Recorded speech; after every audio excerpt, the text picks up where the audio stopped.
Concept clearing अड्डा पर आप सभी का बहुत बहुत स्वागत है।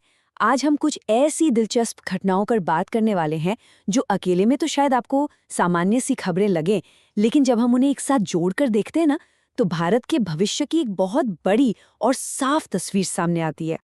तो सवाल यही है कि क्या कुछ दिनों की सुर्खियां किसी देश की पूरी कहानी बता सकती हैं? चलिए, नवंबर 2025 के अंत में हुई कुछ खास घटनाओं को एक साथ रखकर समझने की कोशिश करते हैं कि भारत असल में किस दिशा में आगे बढ़ रहा है। चलिए सबसे पहले बाहर की दुनिया में झांकते हैं कि आखिर इंडिया को लेकर वहाँ क्या चल रहा है।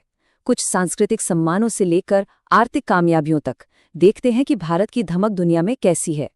तो बात है भारत के संविधान दिवस यानी 26 नवंबर की। इस दिन पेरिस में यूनेस्को के हेडक्वार्टर्स में एक बहुत ही खास और यादगार लम्हा देखने को मिला।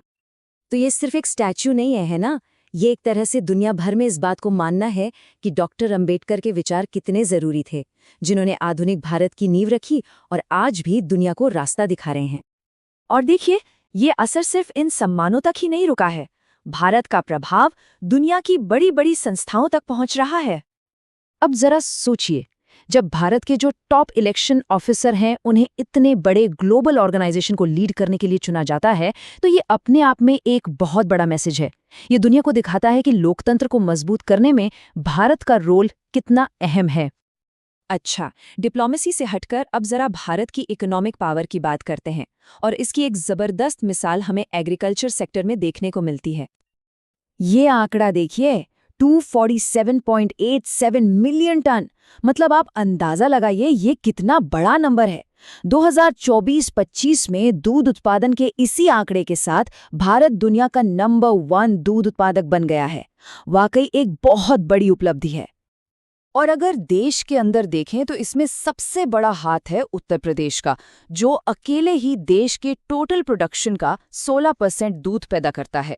ये दिखाता है कि ये कामयाबी कितनी जमीनी स्तर पर फैली हुई है। दुनिया के बेहतरीन शहरों की ये रैंकिंग भी एक बड़ी कहानी कहती है। बेंगलुरु, मुंबई, दिल्ली, हैदराबाद, ये शहर अब ग्लोबल मैप पर अपनी एक खास जगह बना रहे हैं, जो सिर्फ रहने के लिए ही नहीं बल्कि आर्थिक मौकों और दुनिया से जुड़ाव के लिए भी पहचाने जा रहे हैं। तो ये तो हो गई दुनिया की बात। अब जरा देश के अंदर चलते हैं और देखते हैं कि अपनी नींव को मजबूत करने के लिए क्या-क्या हो रहा है, खासकर एजुकेशन और साइंस में। ये देखिए, ये एजुकेशन में एक बहुत बड़ा एक फंडामेंटल बदलाव है।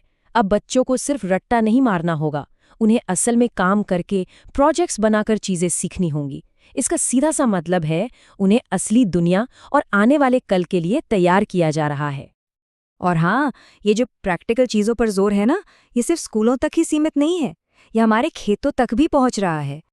तो समझिए, ये सिर्फ चावल की एक नई वैरायटी नहीं है, ये असल में ज़्यादा न्यूट्रिशन है, किसानों के लिए ज़्यादा कमाई है और देश के लिए फूड सिक्योरिटी की तरफ एक बहुत बड़ा कदम है। इसका असर सीधे लोगों की सेहत और किसानों की जेब पर पड़ेगा। देखिए, कोई भी देश कितना भी आगे बढ़ जाए, वो अपनी जड़ों के बिना अधूरा ही रहता है। तो अब जरा उन चीजों पर नजर डालते हैं जो भारत के आज को उसके शानदार कल से जोड़ती हैं। ये सिर्फ एक फेस्टिवल नहीं है, ये तो इतिहास को हर साल जीने जैसा है।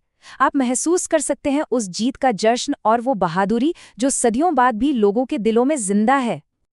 और इसी समय देश ने एक महान कलाकार को भी याद किया, भरतनाट्यम को पूरी दुनिया में पहचान दिलाने वाली कुमारी कमला जी 91 साल की उम्र में हमें छोड़कर चली गईं। उनकी जिंदगी पर एक नज़र डालिए। संगीत नाटक अकेडमी अवार्ड, फिर पद्म भूषण। उन्होंने सिर्फ डांस नहीं किया, बल्कि डांसर्स की एक पूरी पीढ़ी तैयार की। उनकी विरासत हमेशा जिंदा रहेगी।